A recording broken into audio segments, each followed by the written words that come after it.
Toxic relationship burns you little by little to the point na hindi mo nakakayanin pang tumagal. Paano kung yung LDR nyo ay nagiging toxic na? Paano kung hindi na nagiging healthy yung nangyayari sa relasyon nyo?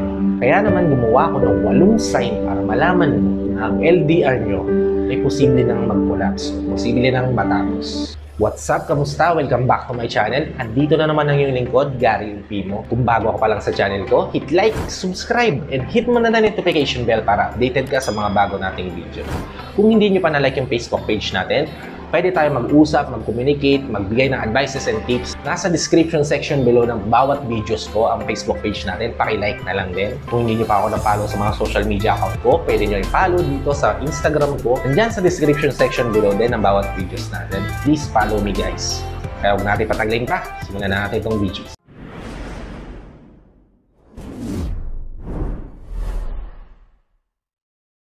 8 sign para malaman mo na ang LDR nyo ay posible nang mag-collapse o posible nang matapos o posible nang masira. Sign number 1. Kapag palagi siyang sobrang magselos. Ang pagsiselos ay normal lang sa isang relasyon. Mararamdaman mo talaga yan kasi may mahalagang tao na natatakot ka na baka mawala sa'yo. Pero paano kung sobra na yung pagsiselos niya? Paano kung kahit wala ka namang ginagawa na masama, nagsiselos pa rin siya? Siguro kailangan niya ng time para sa sarili. Time para ayusin yung mga issues niya na posible nagiging dahilan ng madalas niyang paghihinala sa'yo.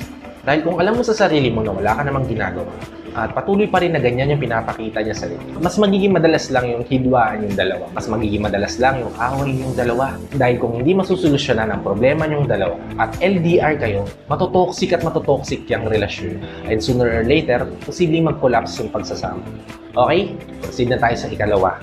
Ikalawang tip para malaman mo kung posible na bang masira yung relasyon nyo ay kapag bihira na kayo nag-video chat o kapag palagi na siyang may excuses sa lahat ng bagay. Okay lang naman kung naiintindihan mo yung dahilan kung bakit hindi siya madalas nakikipag-usap via video call o wala kayong continuous communication. Okay lang din yun kung klaro yung rason sa both side.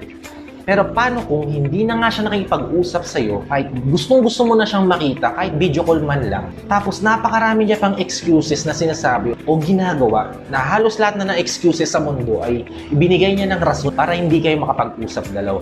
Malaki yung posibilidad na sooner or later possible na masira o matoxic yung isang relasyon o matoxic yung relasyon niyo. Lalo na kung hindi niyo yan magawa ng paraan o hindi niyo yan mapag-usapan.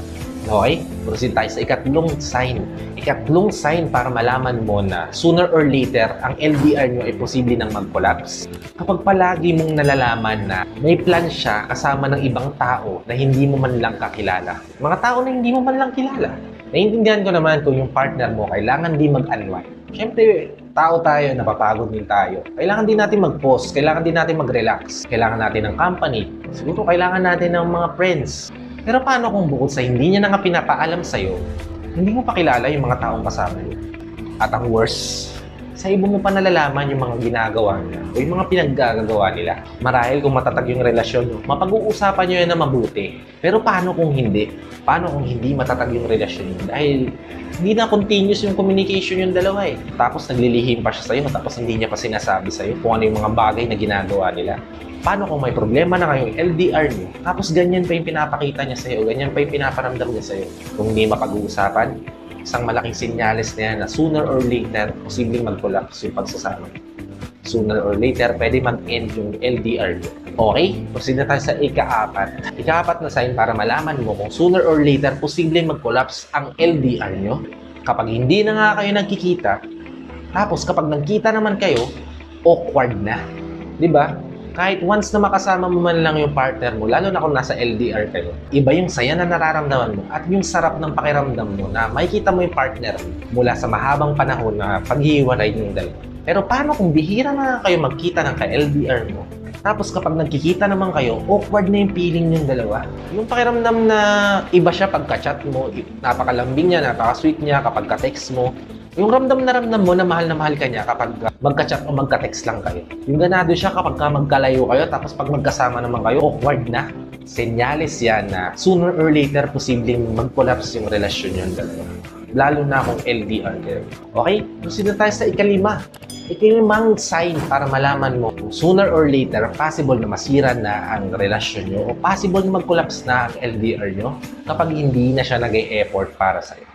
Napakalaga ng effort sa isang relasyon. Napakalaking part ng relasyon yung pagpapakita mo ng effort para maibigay yung gusto ng partner mo kahit wala kang kakayanan, kahit wala kang kapasidad. Yung effort mo lang, napakalaking bagay na yan para sa kanya. Paano kung all of the sudden, wala siyang ginagawa para maramdaman mo na na-appreciate ka niya o maramdaman mo na mahal ka niya? Paano kung sa LDR nyo, all of the sudden, hindi na siya nag-e-effort para makausap ka, para makachat ka, para maka-video call ka o makasama ka kahit once in a while man lang? Isang malaking tanda na yan guys na sooner or later, pwedeng mag-collapse o hindi na magtagal yung relasyon nyo, lalo pa at LDR kayong dalawa. Okay? Proceed na tayo sa ika-anim na sign. Ika-anim na sign para malaman mo kung sooner or later posibleng mag-collapse ang LDR nyo kapag hindi na siya interesado sa mga ginagawa mo at ayaw niya pang pag-usapan yung mga problema nyo sa relasyon nyo.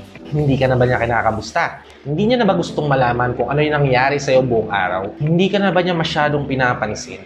Baka naman hindi na siya interesado sa'yo. Kapag ganyan na nararamdaman mo sa relasyon nyo, mas mainam na maaga pa lang pag-usapan nyo na kaagad yan, bago pa lumala. Pero paano kung pati yung problema nyo sa relasyon nyo na yan, ayaw niyang pag-usapan o hindi siya interesado? Malaking sign na yan guys na sooner or later, posibleng mag-collapse na yung pagsasama nyo, lalo pa at LDR kayo.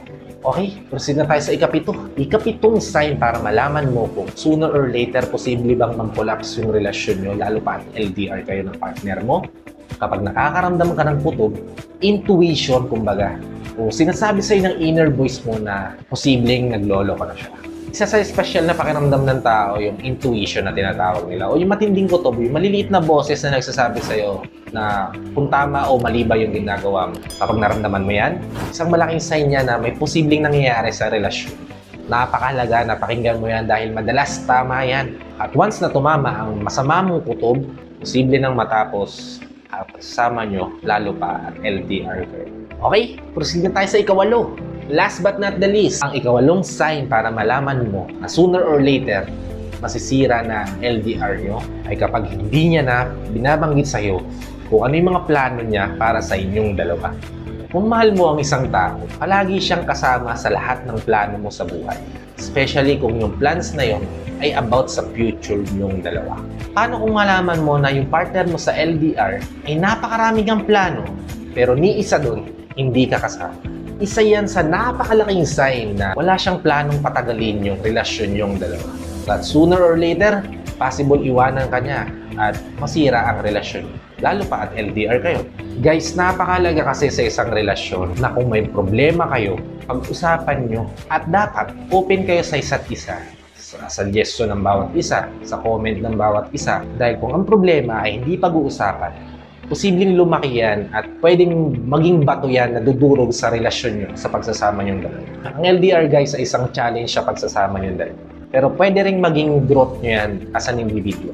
Maraming paraan para maiwasan yung breakup, maiwasan yung sakitan ng bawat isa. Isa ang constant communication sa paraan na yun. Mapa-LDR ka man o kahit malapit siya sa'yo. So yun lang, maraming salamat sa panonood. Sana nagustuhan yung video na yun. Kung nagustuhan mo, paki-share na lang sa mga loved ones mo na nangangailangan ng mga ganitong tip, lalo na sa mga nasa LDR relationship. Kung gusto mo pala ng mga tips kung paano pumayat, kung ano yung mga dapat gawin, kung ano ba dapat natin gawing mindset, ano-ano ba yung mga paraan para marating mo yung goal mong body, pwede nitong panoorin itong video na to. Yan. Diyan nyo malalaman yung mga tips, mga paraan kung paano pumayat. Mahanap nyo rin yan sa description section below. At kung hindi mo pa na-follow yung Facebook page natin, nandyan sa description section below din yan. Pwede nyo i-like yan. At dito pwede tayo mag-conversate, makapag-usap, magbigay ng ideas, bigay ng suggestion, bigay ng mga tips at advices. At ikaw, kung bago ka pa lang sa channel ko, hit like, subscribe, and hit mo na rin notification bell para updated ka sa mga bago nating video. So yun lang, maraming salamat sa panonood.